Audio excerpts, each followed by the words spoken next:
শ্বশুরবাড়িতে আজকে সবাইকে চিকেন শর্মা বানিয়ে খাওয়ালাম। তোমাদের সাথেও চিকেন শর্মার একটা পারফেক্ট ফুল রেসিপি শেয়ার করব। তাদের বাসায় কিভাবে পারফেক্ট একটা মিউনিস বানাই সেটাও শেয়ার করব। আসসালামু আলাইকুম everyone, welcome back to my another video. আর হ্যাঁ, পৃথিবীর সবচেয়ে সেরা ঝালমুড়ি কোথায় পাওয়া যায় সেটাও দেখতে পাবা এই ভিডিওতে। তো ফার্স্টে আমি মাংসগুলো একটু ধুয়ে পরিষ্কার করে নিচ্ছি।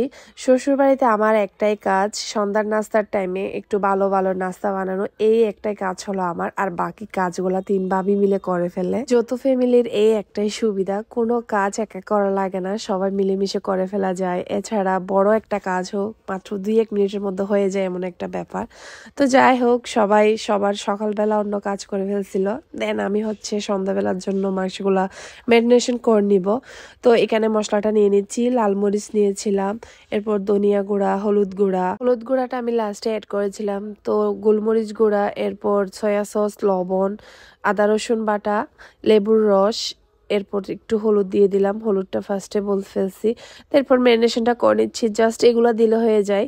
তো লাল মরিচটা কিন্তু একটু বেশি দেওয়া লাগে, এটা দিলে একটু বেশি মজা লাগে আমার কাছে। লাস্টে সামান্য পরিমাণে একটু ময়দা গুঁড়া দিয়ে দিলাম। বেশি দিলে কিন্তু মাংসটা ক্রিস্পি হয়ে যাবে, কারণ এটা শর্মার মাংস যেহেতু, এই জন্য একটু নরম থাকতে হবে। আর একদম না দিলেও আমার কাছে কেমন জানি লাগে, এই জন্য হালকা পরিমাণে আমি ময়দা দিয়ে দিই। এবার মেয়োনিজটা বানাবো। এত মজা হয় এই মেয়োনিজটা, আর এত সোজা।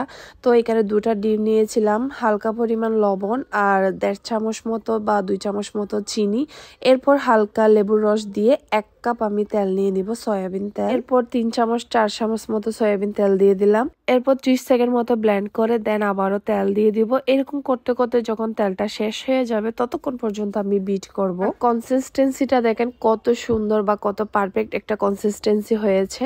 তো চাইলে এখানে যদি একটু নরম থেকে যায় মাঝে মধ্যে, চাইলে 1 চামচ বা 2 চামচ গুঁড়া দুধ দিলে কনসিস্টেন্সিটা একদম পারফেক্ট হয়ে যায়। আর আমি কিন্তু এখানে কোনো গুঁড়া দুধ ইউজ করিনি, তাও আমি একটু টেস্ট বাড়ানোর জন্য গুঁড়া দুধ ইউজ করব 1 চামচ। এই মিয়োনিজটা কিন্তু অনেক বেশি মজা হয়। তো এটা চাইলে পাউরুটি দিয়েও খাওয়া যায়। আমার বাসায় দেখেন সবাই কিন্তু এই মিয়োনিজটা অনেক পছন্দ করে আর পাউরুটি দিয়ে খায়। তো বানানোর পরপরই বাবিরা পাউরুটি দিয়ে খাচ্ছিল। তো এবার আমি একটা প্লেটে নিয়ে নিচ্ছি।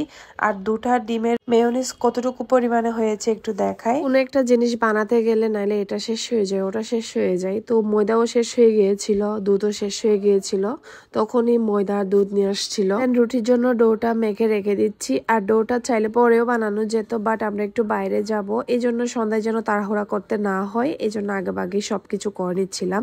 তো ডোটা আমি একসাথেই মেখে নিচ্ছি, আলাদাভাবে কোনো কিছু পানি দিয়ে বা ইস্ট দিয়ে কিছুই গুলাবো না, জাস্ট একসাথেই করে নেব। তো ময়দাটা আমি আন্দাজ মতো নিয়ে নিচ্ছি, কারণ আমাদের বাসায় অনেক মানুষ, প্রায় 16 জন আমরা। তো এখানে ময়দা নিয়ে নিলাম, দেন লবণ দিয়ে দিলাম, এরপর একটু চিনি দিয়ে দিলাম 1 চামচ মতো। এবার দিব ইস্ট। তো ইস্টটা আমি আগে ডিপ ফ্রিজে রাখছিলাম, এর আগে 2বার ইউজ করছি এটা কোলার পর। তো এটা যদি আগে 1-2বার ইউজ করা হয়, তখন এরপরে যখন ডিপ ফ্রিজে রাখবেন তখন নেক্সট টাইম ভালোভাবে এটা পারফেক্ট একটা কাজ করে। আর যদি 2বার ইউজ করার পরও ফ্রিজে না রাখা হয় তখন কিন্তু ভালো মতো কাজ করে না। এরপর কুসুম গরম পানি দিয়ে মাখাই নিলাম, এরপর ভালো মতো মাখিয়ে এরপর লাস্টে একটু তেল ব্রাশ করে উপর দিয়ে এবার এটা রেখে দিব। দেন বাবিদের সাথে একটু শপিং এ আসছি, বাসার সব কাজ শেষ করে 4 বউ মিলে একটু ঘুরতে আসলাম। তো এরপর জালমুড়ি দেখলাম, জালমুড়ি নিচ্ছিলাম। এটা পৃথিবীর সেরা জালমুড়ি। কেন বলছি জানেন?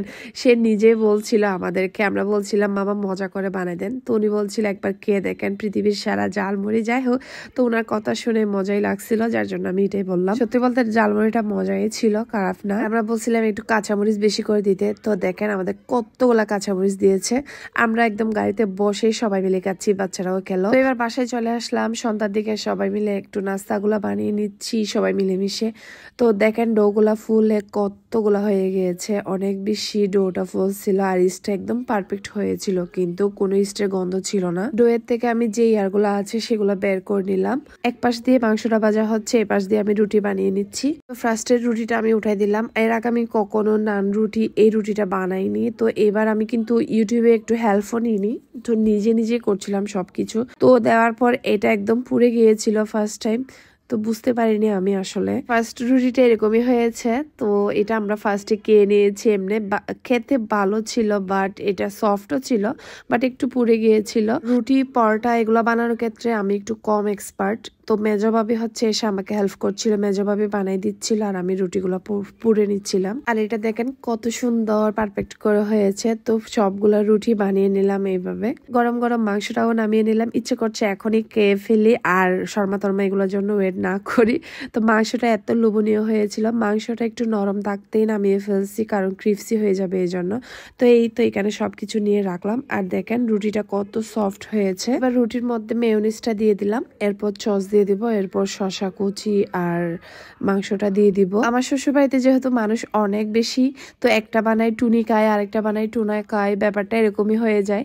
তো ফার্স্টে বানিয়ে শ্বশুরকে দিতে হয়, সেকেন্ড বার বানিয়ে ভাইয়াদেরকে দিতে হয়, থার্ড বার বানিয়ে বাচ্চাদেরকে দিতে হয়, তো লাস্টে বানিয়ে হচ্ছে আমরা পাই আর কি বাগের মধ্যে। আলাদা আলাদা বানাতে অনেক টাইম লেগে যাচ্ছে, তাই এখানে আমি মাংস, মেয়োনিজ, সস, শসা সবগুলো একসাথে মাখাই নিব। এইভাবে বানালে দ্রুত হয়ে যায়। সবাই খাওয়ার পরে এবার আমরা চারবো মিলে খাবো, তো আমাদেরগুলা বানিয়ে নিচ্ছি।